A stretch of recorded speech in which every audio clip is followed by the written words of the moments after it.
बलिदान दिए, ये बलिदान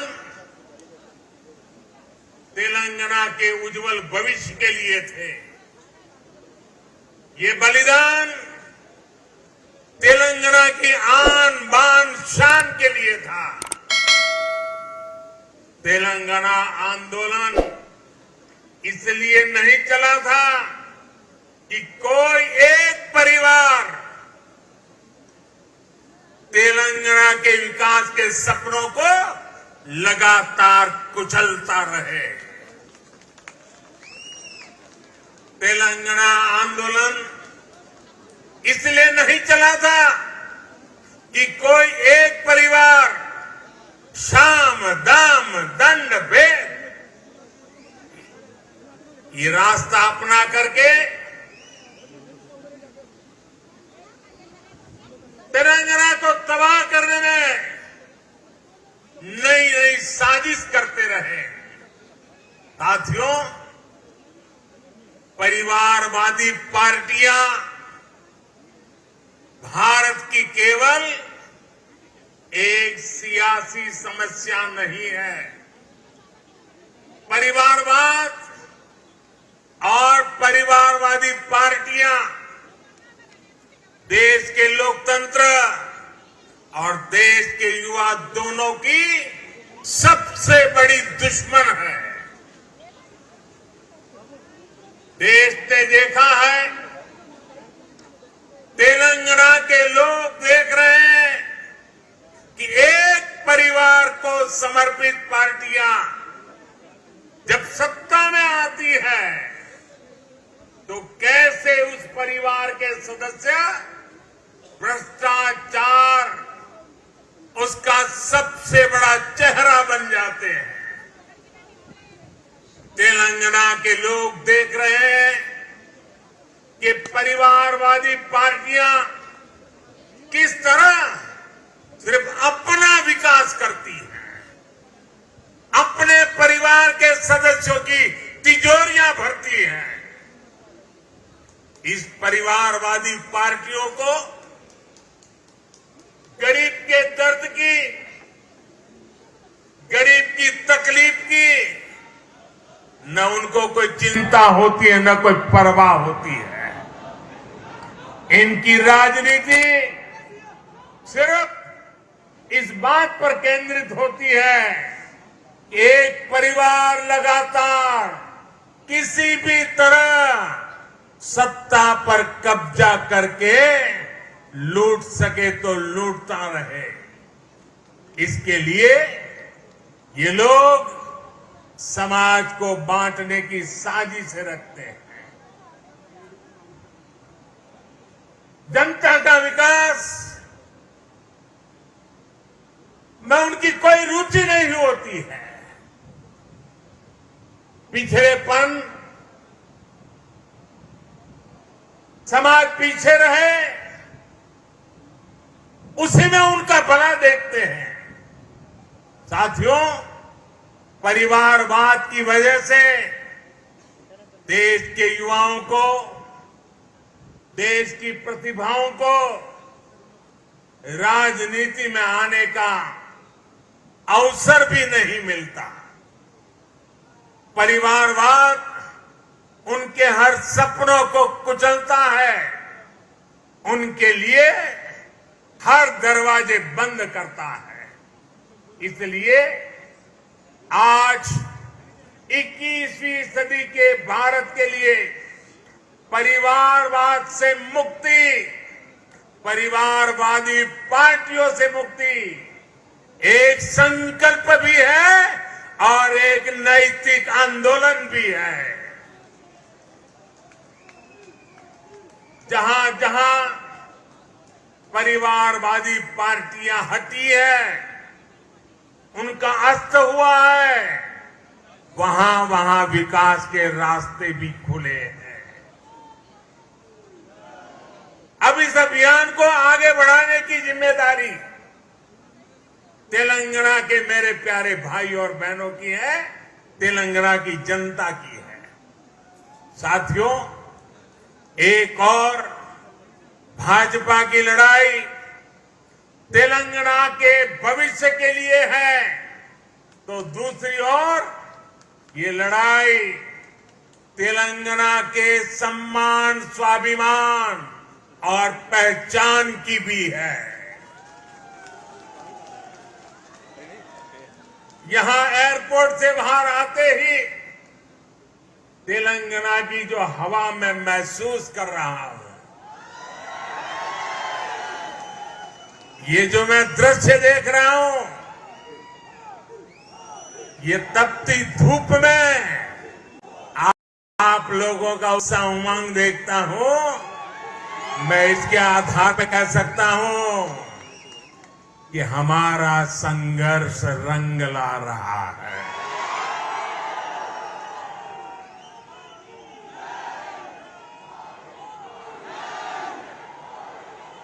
पिछले दिनों अलग अलग चुनावों में भाजपा की जीत इस बात का स्पष्ट संकेत है कि तेलंगाना में अब लोगों ने मन बना लिया है।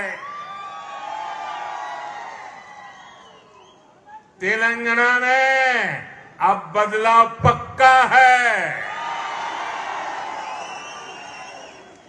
तेलंगाना में अब भाजपा तय है। साथियों, भाजपा ने पिछले 8 सालों में सबका साथ, सबका विकास, सबका विश्वास और सबका प्रयास के मंत्र के साथ देश की निरंतर सेवा की है। गरीब, पिछड़ा, दलित, आदिवासी, हमारी माताएं बहनें, हमारे अंत्योदय के सारे साथी, भारतीय जनता पार्टी के लिए उनका उत्कर्ष ये हमारी आस्था है।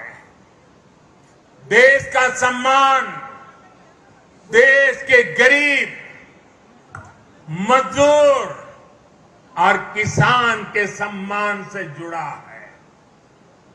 आज गरीब से गरीब व्यक्ति भी सपने देख सकता है, स्वाभिमान से जीवन जीने का प्रयास कर सकता है। हमने हर गरीब को शौचालय देने का वायदा किया, उसे पूरा किया। हमने गरीब को देश की आर्थिक मुख्य धारा से जोड़ने का संकल्प लिया, जन धन योजना खातों के जरिए उसे पूरा किया। हमने गरीब माताओं बहनों को धुएं से आजादी देने की बात कही, उनके नाम पर उन्हें पक्का घर देने की बात करी। पूरे देश में आज करोड़ों गरीबों का ये सपना साकार हो रहा है। आज किसानों के उनके खातों में, और खास करके मेरे छोटे किसान भाई बहनों को किसान सम्मान निधि मिल करके उनको एक नई ताकत मिल रही है। मुद्रा योजना और स्वनिधि योजना जैसे प्रयासों से लाखों करोड़ों युवाओं के लिए स्वरोजगार के अवसर बन रहे हैं। तेलंगाना के गरीब, दलित, पिछड़े, आदिवासी और महिलाओं को भी इन योजनाओं के लाभ का पूरा अधिकार है। लेकिन दुर्भाग्य से यहां इन योजनाओं के नाम बदलकर इन पर भी सियासत हो रही है। आप सियासत करिए, जनता के दिलों से न नाम हमारा हटा सकते हैं, न हमारा नाम मिटा सकते हैं, क्योंकि हम गरीबों के लिए जीने वाले लोग हैं। जी जान से गरीबों का कल्याण के लिए समर्पित लोगों की हमारी परंपरा है। साथियों, जब योजनाएं प्रचार और परिवार के भ्रष्टाचार का शिकार होने लगे तो उससे सबसे ज्यादा नुकसान हमारे गरीब भाई बहनों का होता है, हमारे दलित, पीड़ित, शोषित, वंचित का होता है। भाजपा के कार्यकर्ताओं का दायित्व है इस सच्चाई को तेलंगाना के हर एक नागरिक तक लेकर जाएं। भाई और बहनों, हम सब जानते हैं कि तेलंगाना का सामर्थ्य क्या है, यहां कितनी संभावनाएं हैं। हम चाहते हैं कि तेलंगाना तेजी से विकास की रफ्तार पकड़े। साथियों, 21वीं सदी का नया भारत, आत्मनिर्भर भारत और मेक इन इंडिया के सपनों को लेकर आगे बढ़ रहा है। हमारे स्टार्टअप्स आज पूरी दुनिया में अपनी छाप छोड़ रहे हैं। आज हम दुनिया के तीसरे सबसे बड़े स्टार्टअप इकोसिस्टम है। अभी कुछ दिन पहले ही भारत का 100वां यूनिकॉर्न हमारे सामने आया है। आज हम एक बार फिर से दुनिया की सबसे तेजी से आगे बढ़ रही अर्थव्यवस्थाओं में से एक है। हमारी इस ग्रोथ स्टोरी का सबसे बड़ी भूमिका टेक्नोलॉजी की है। टेक्नोलॉजी का नेतृत्व दे रहे हैं हमारे युवा नौजवान साथी। और बात जब टेक्नोलॉजी की हो और तेलंगाना के युवाओं की क्षमताओं के बिना ये बात कभी पूरी नहीं हो सकती। इस क्षमता के पूरे इस्तेमाल के लिए तेलंगाना को एक प्रोग्रेसिव और ईमानदार सरकार की जरूरत है। ये सरकार केवल भाजपा ही दे सकती है। साथियों, आधुनिक ज्ञान विज्ञान के इस युग में मैं तेलंगाना के लोगों को एक और बात के लिए भी सतर्क करना चाहता हूं। आज के इस युग में अभी भी 21वीं सदी में भी जो लोग अंधविश्वास के गुलाम बने हुए हैं, वो अपने अंधविश्वास में किसी का भी नुकसान कर सकते हैं। ये अंधविश्वासी लोग तेलंगाना के सामर्थ्य के साथ कभी न्याय नहीं कर सकते। साथियों, मुझे याद है जब मैं गुजरात में मुख्यमंत्री था तो वहां भी कुछ ऐसे कुछ शहरों की पहचान बना दी गई थी कि उस शहर में कोई मुख्यमंत्री जा नहीं सकता है, अगर वहां जाएगा तो उसकी कुर्सी चली जाएगी। भाइयों बहनों, मैं डंके की चोट पर वहीं पर जाता था, बार बार जाता था।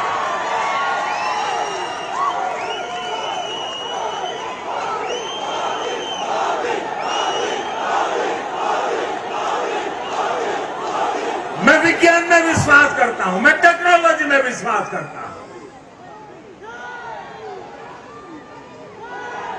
भाइयों बहनों, मैं तो आज तेलंगाना की इस धरती से उत्तर प्रदेश के हमारे मुख्यमंत्री श्रीमान योगी आदित्यनाथ जी को भी बधाई देता हूं।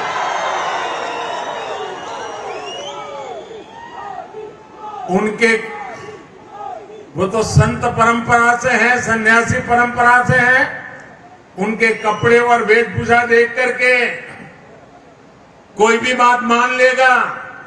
जब उनके सामने आया कि फलानी जगह पे नहीं जाना चाहिए, ढिकनी जगह पे नहीं जाना चाहिए, योगी जी ने कहा मैं विज्ञान में विश्वास करता हूं, और वो चले गए और दोबारा मुख्यमंत्री भी बन गए। अंधविश्वास को इस प्रकार से तवज्जो देने वाले लोग तेलंगाना को, उसके भविष्य को कभी संवार नहीं सकते हैं। भाइयों बहनों, ऐसे अंधविश्वासी लोगों से हमारे तेलंगाना को हमें बचाना है। मैं आप सभी भाजपा कार्यकर्ताओं से कहूंगा, हमें पूरी मेहनत करनी है। हमें तेलंगाना की जनता की सेवा में कोई कसर नहीं छोड़नी है। मुझे पूरा विश्वास है कि भाजपा का हर एक कार्यकर्ता इसी उत्साह और समर्पण के साथ आगे भी काम करता रहेगा। तेलंगाना तेजी से विकास के रास्ते पर चलेगा, तुष्टीकरण की राजनीति से मुक्त होगा, परिवारवादी पार्टी के चंगुल से मुक्त होगा। और भाइयों बहनों, मैं 2013 वो समय भूल नहीं सकता। मैं तो गुजरात का कार्यकर्ता था, पूरा देश न मुझे जानता था, लेकिन हैदराबाद ने एक ऐसा इतिहास रचा था जिसने पूरे हिंदुस्तान की सोच में परिवर्तन लाया। मैं आपको याद दिलाना चाहता हूं, हिंदुस्तान के सार्वजनिक जीवन में वो पहली घटना थी, और हैदराबाद तेलंगाना के लोगों ने करके दिखाया था। जब मैं हैदराबाद आया तो मेरा भाषण सुनने के लिए टिकट रखी गई थी, पैसे देकर के आइए सुनने के लिए, और मैं देख रहा था तेलंगाना के लोगों ने टिकट खर्च करके इतनी प्रेम वर्षा की थी, इतनी प्रेम वर्षा की थी, और उससे वही एक टर्निंग पॉइंट था कि आज मुझे देश की सेवा करने का मौका मिला है। यही हैदराबाद, यही तेलंगाना, हम नया इतिहास बना करके तेलंगाना में झंडा गाड़ने वाला है।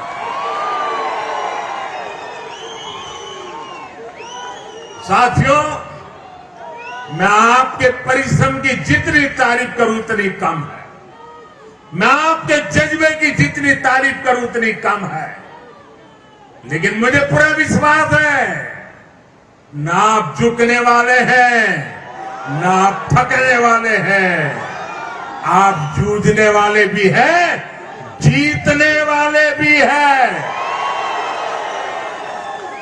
मेरे साथ बोलिए, भारत माता की, भारत माता की, भारत माता की।